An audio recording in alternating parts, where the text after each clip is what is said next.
Bonjour à tous et bienvenue sur le plateau de Bonjour chez vous. Aujourd'hui, notre thème du jour est quel est le rôle du jeûne dans la vie du chrétien?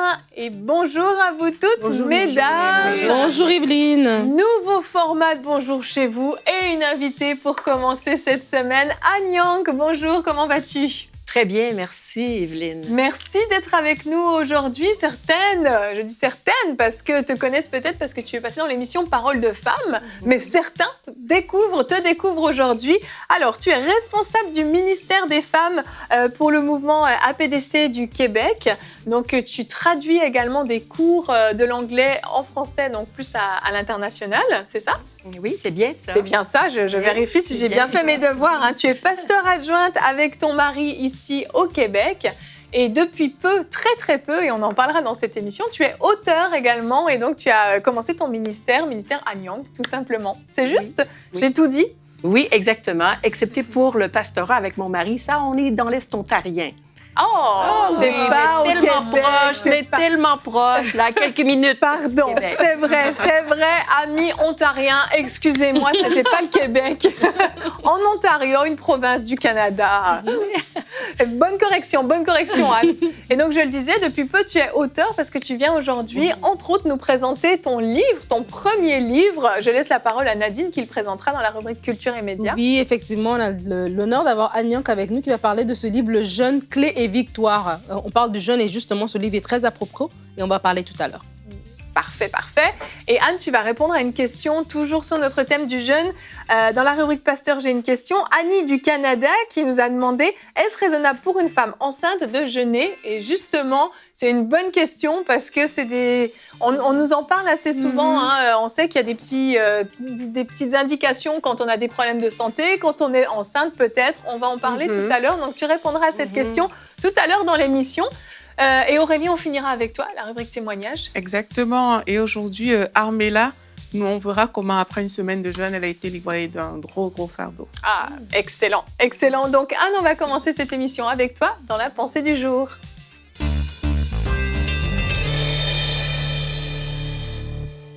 Merci. Alors donc, pour la pensée du jour, aujourd'hui, j'ai choisi le titre « Le jeûne ». Indispensable pour devenir un disciple. Alors, c'est un mot vraiment sérieux, indispensable, comme si on ne peut pas s'en passer. On a absolument besoin de faire du jeûne. Alors, quel est le rôle du jeûne dans la vie du chrétien? Le jeûne nous revêt, premièrement, d'humilité. Et là, l'humilité va nous attirer la grâce de Dieu.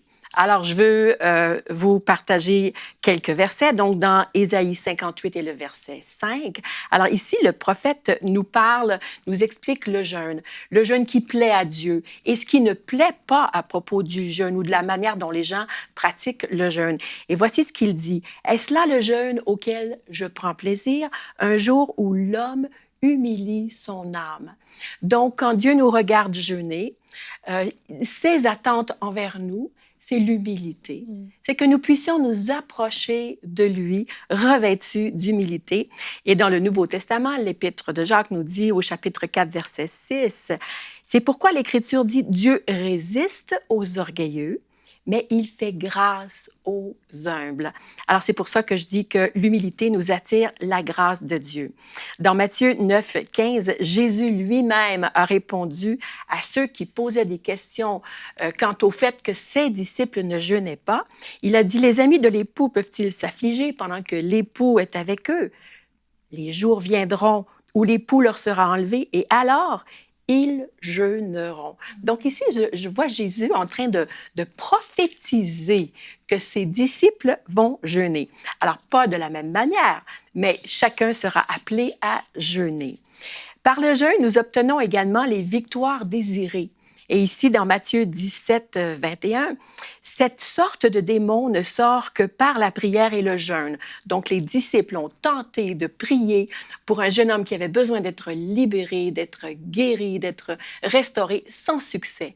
Et Jésus leur a dit qu'il y avait une sorte de démon qui ne quitterait à moins qu'on ait jeûné. Alors, il y a des victoires, il y a des libérations que nous n'obtiendrons que par la pratique du jeûne. Et voilà pourquoi je dis que c'est un indispensable de jeûner. Amen. Amen. Merci, Anne. Ah, le jeûne, on en entend parler à certains moments dans l'année. Et demain, d'ailleurs, on va parler de ce fameux jeûne qu'on fait souvent en début d'année. Mais c'est pas forcément ce que les chrétiens préfèrent qu'on leur prêche comme message, parce que ça implique une forme de sacrifice. Et effectivement, comme tu le disais, Anne, dans ta pensée, une humilité. Cette humilité dont on n'a pas toujours envie de se revêtir forcément. Ça coûte quand même, c'est assez compliqué. Puis on va expliquer un petit peu pourquoi justement le jeûne est si important pour être un disciple, comme tu le disais dans ta pensée, en quoi c'est si indispensable, qu'est-ce que ça change dans notre vie. Mais avant ça, on va regarder notre verset du jour qui est donc dans Matthieu 9 au verset 15. Tu en as parlé, Anne, dans ta pensée. Jésus leur répondit: « Les amis de l'époux peuvent-ils s'affliger pendant que l'époux est avec eux? Les jours viendront où l'époux leur sera enlevé et alors ils jeûneront. » Comme tu le disais, on voit que on est supposé jeûner dans notre vie, puisque Jésus-Christ, on le sait, n'est plus là avec nous physiquement. Il est monté à la droite de Dieu. Alléluia. Et nous, donc, on a cette responsabilité de jeûner. Mais la question qu'on peut se poser, c'est en quoi y a-t-il un lien entre une privation de nourriture et quelque chose de spirituel? Pourquoi est-ce que c'est si important, finalement, pour Dieu? Alors, donc, on parle ici d'un renoncement à ma propre volonté et à mes propres désirs, avec le plus grand désir de faire la volonté de Dieu.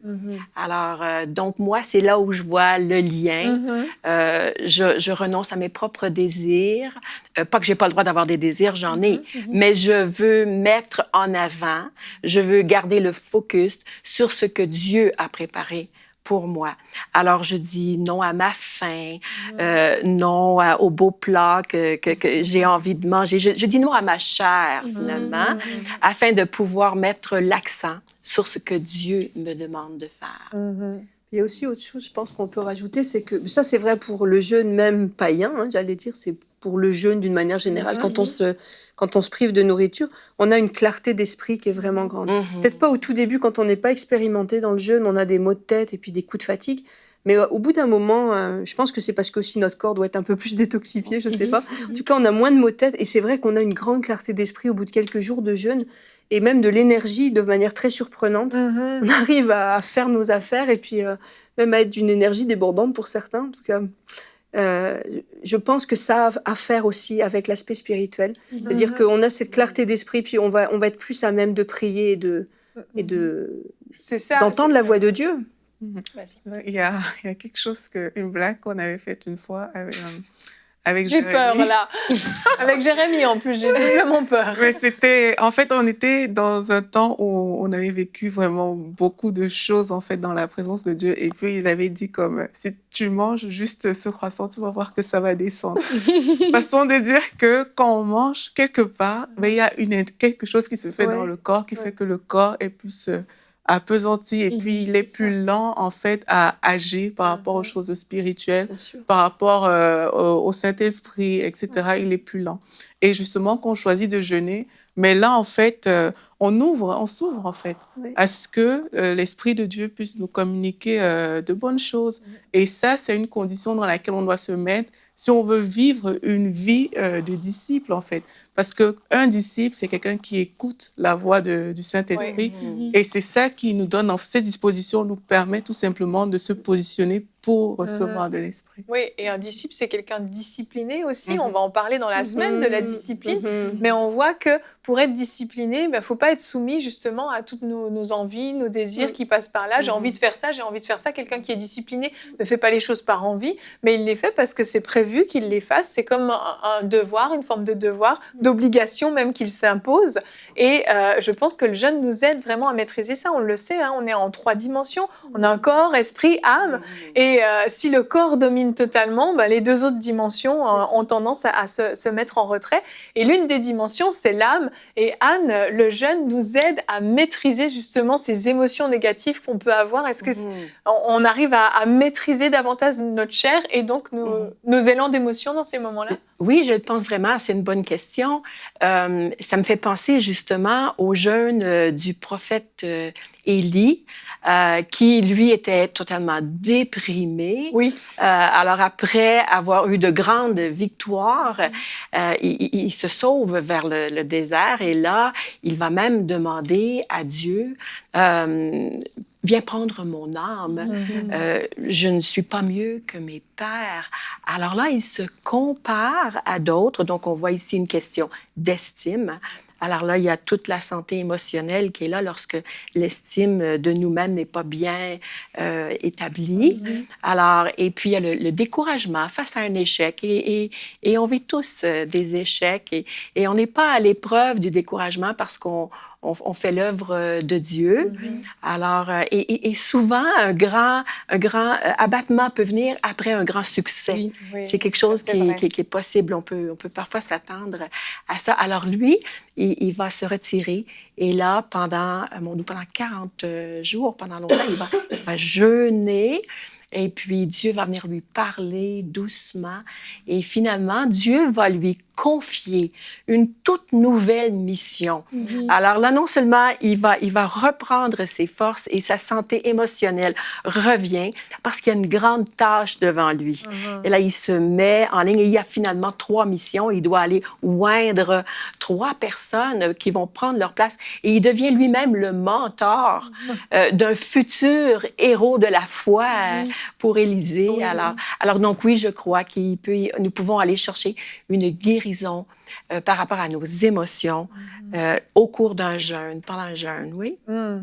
Et une directive aussi. Et ça, c'est très important quand tu parles de Élie. Et le rôle du jeûne dans la vie du chrétien, c'est ça, c'est que des fois, on tâtonne et vraiment, on a besoin d'écouter Dieu. Et le jeûne vient comme faire taire toutes les autres voix qui peuvent venir à nous et vraiment nous mettre, j'ai envie de dire, sur la fréquence de Dieu. C'est vraiment comme une radio est syntonisée et vraiment, quand on jeûne, c'est comme si on se syntonise justement à ça parce qu'on n'est pas en train de vivre selon nos repas ou selon notre chair parce qu'il y a des gens qui vont dire ben, « je veux jeûner Internet ». Non, quand tu jeûnes la nourriture, il y a une autre dimension que si on jeûne Internet ou on jeûne les sorties.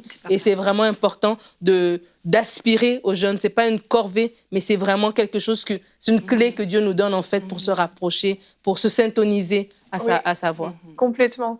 Et Anne, tu avais fait une rubrique conseil du coach il y a quelque temps sur le jeûne pratico-pratique, où tu donnais des conseils vraiment très, très pratiques au niveau de l'alimentation. Et justement, par rapport à ça, je me tourne vers l'autre Anne. Anne, heureusement que je vous ai pas mis l'une à côté de l'autre, parce que là, je serais perdue. Anne, il y a des femmes enceintes qui nous écoutent certainement et qui se posent cette fameuse question. Dans la rubrique Pasteur, j'ai une question. En tout cas, Annie du Canada se la pose. Je ne sais pas si elle est encore enceinte au moment du tournage de cette émission, mais est-ce raisonnable pour une femme enceinte de jeûner? Alors, je veux premièrement mentionner que le jeûne est pour notre bonne santé. Dieu nous aime, Dieu veut notre bien. Alors, je vais commencer avec le passage dans l'Évangile de Jean, le chapitre 10, verset 10. Le voleur ne vient que pour dérober, égorger et détruire, mais moi, je suis venu afin que les brebis aient la vie et qu'elles soient dans l'abondance. Donc, j'apprécie beaucoup ce que Nadine a dit tantôt. On devrait aspirer au jeûne parce que le jeûne va nous faire du bien. Donc, ce n'est pas l'intention de Dieu que nous soyons malades lorsque nous jeûnons et encore moins que pour une femme enceinte, que son petit bébé pourrait être affecté par le jeûne. Alors, le jeûne pendant la grossesse, c'est délicat. Certaines recherches ont montré que le fait de s'abstenir de manger pendant un temps indéterminé peut entraîner la production de corps cétoniques. Et on entend beaucoup de ces régimes cétogènes. C'est quoi ça, les corps cétoniques?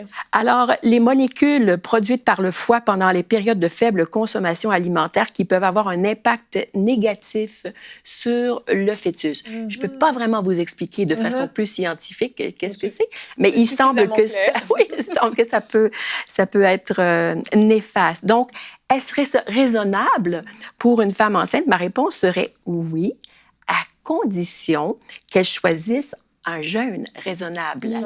Alors, si la définition du jeûne, donc, est abstinence totale, un jeûne strict, sans nourriture et sans eau, alors là, je dirais, ce n'est pas raisonnable. Mais si c'est un jeûne où elle peut quand même juste, par exemple, renoncer à certains groupes d'aliments, mettre la viande de côté pour un temps ou les produits laitiers pour un...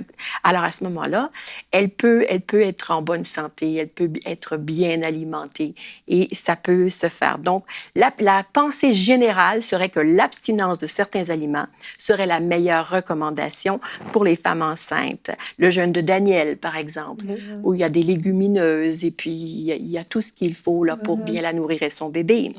Mon témoignage personnel en vue de ça, lors de ma dernière grossesse, alors, après 2 ou 3 mois de gestation, on a discerné un diabète gestationnel. Alors là, j'ai dû changer mon alimentation durant la grossesse parce que je voulais pas aller à l'hôpital et qu'on commence à me donner de l'insuline, etc. Donc, j'ai pris ça vraiment au sérieux. C'était avant l'époque vraiment où le Seigneur m'appelle au jeûne, mais tout de même, j'étais chrétienne et je savais ce que c'était que le jeûne. Alors, j'ai pris ça vraiment au sérieux et je me suis dit, je veux la santé pour mon bébé. Et beaucoup de femmes, d'ailleurs, quand elles deviennent enceintes, font plus attention à tout par rapport à leur santé, pas juste l'alimentation. Alors, donc, j'ai pris ça au sérieux et j'ai prié pour la santé de mon bébé et je me suis abstenue de plusieurs aliments pour garder le niveau de sucre là, à la normale. Et donc, merci mon Dieu, après la grossesse, je n'ai plus jamais refait de diabète et ça fait 28 ans de ça. Alors, donc, c'est juste un exemple là, oui, d'être raisonnable. Ce n'est pas qu'il ne faut pas jeûner, il faudrait que ce soit un jeûne raisonnable. C'est ça, avec sagesse. Il ne faut pas aussi qu'il soit trop sévère parce que quand on jeûne, le corps va aller chercher son énergie dans notre graisse. Et dans la graisse sont stockées aussi toutes les toxines, les produits chimiques qu'on ingère, celles qui se font des manucures. Il y a des produits toxiques. Donc ça va... Tous ces polluants-là vont aller se fixer dans le gras. Et puis quand on va réduire beaucoup ou s'abstenir de nourriture, le corps va aller chercher là-dedans. Et le problème, c'est que les toxines, elles sont relâchées. Et quand on est enceinte, c'est le bébé qui va les récupérer.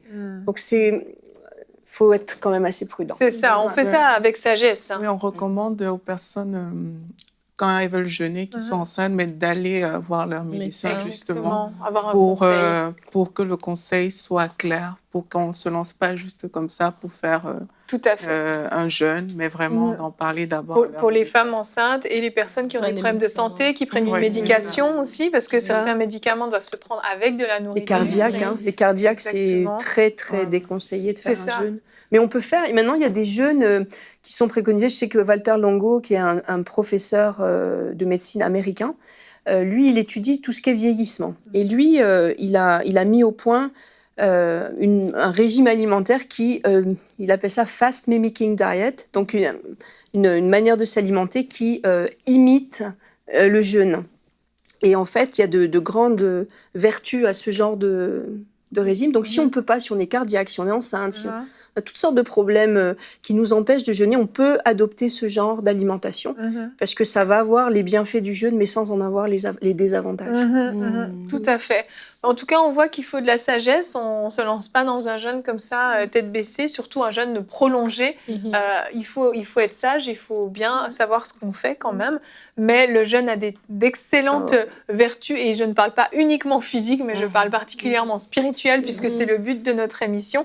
Et ça peut vraiment nous apporter beaucoup. Donc, si vous avez des questions, vous pouvez nous écrire à l'adresse pasteurj'ainequestion@emcitv.com et nous pourrons répondre à vos questions lors d'une prochaine émission.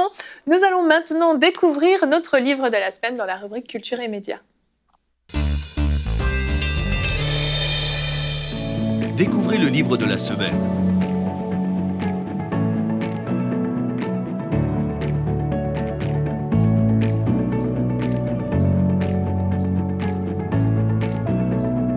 Disponible sur emciboutique.com.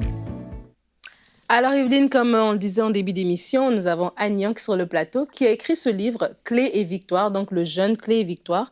Et c'est un livre qui porte sur le jeûne, évidemment, avec des clés et des victoires. Waouh, Nadine, je suis impressionnée. Mais c'est très important parce que le jeûne est encore un sujet quand même que beaucoup de chrétiens ne savent pas. Des fois, on a des façons de penser parce que c'est comme ça dans l'église dans laquelle on a grandi, qu'on a reçu le Seigneur, on pense d'une certaine manière. Mais vraiment, c'est un livre qui va venir vraiment rétablir les bases et les fondements. Et dès le départ, j'aimerais te demander, Anne, pourquoi est-ce que tu as écrit justement ce livre sur le thème du jeûne? Merci, Nadine. Alors, il y a de ça déjà presque 13 ans, en janvier 2007, le Seigneur m'a interpellée par rapport à ma propre vie de prière et de jeûne. Et pas longtemps après, quelques mois après, dans un jeûne, j'ai vraiment reçu de la part du Seigneur le mandat d'enseigner sur le sujet.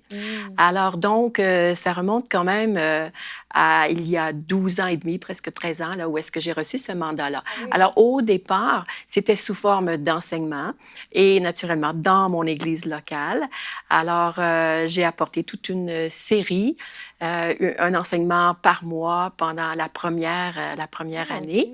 Et éventuellement, j'ai commencé à penser que peut-être je voulais l'offrir ailleurs. Alors, j'ai commencé à en parler. Et puis, de temps en temps, j'allais apporter un message sur le jeûne et où j'introduisais une petite capsule dans un message sur d'autres sujets. Alors, ça a pris quand même quelques années où le Seigneur me disait éventuellement, tu vas écrire un livre. Et puis, donc, c'est vraiment un mandat de Dieu et je ressentais qu'il y avait un manque de ce côté-là.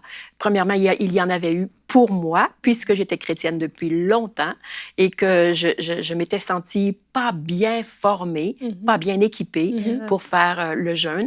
Donc, j'ai fait la recherche premièrement pour moi-même, ensuite pour mon entourage et éventuellement, j'ai eu à cœur d'écrire un livre parce que je ressens que c'est vraiment un outil qui est nécessaire dans l'Église, dans notre génération. OK. Et donc là, tu viens de dire un mot-clé, c'est un outil pour l'Église. Et donc, est-ce que ce livre, il s'adresse à qui exactement à ce moment-là?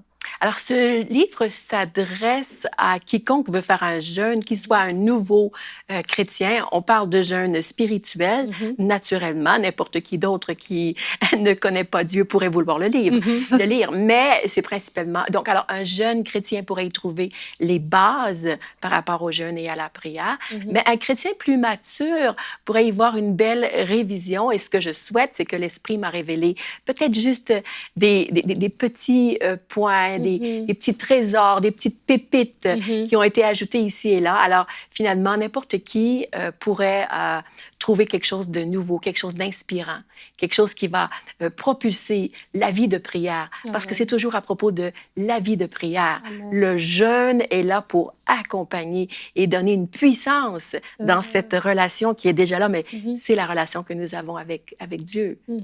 Amen. Donc, vraiment, avec des témoignages aussi à l'intérieur de ce livre, vraiment des clés, des victoires, le livre de Anne Young, et je crois que quand on l'entend parler, on sent vraiment qu'il y a cette expérience qui est là.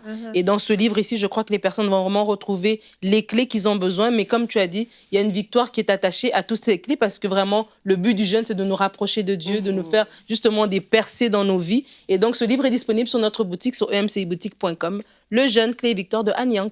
Merci Nadine et Anne. Merci beaucoup pour cette belle rubrique. Nous allons enchaîner avec la rubrique témoignage.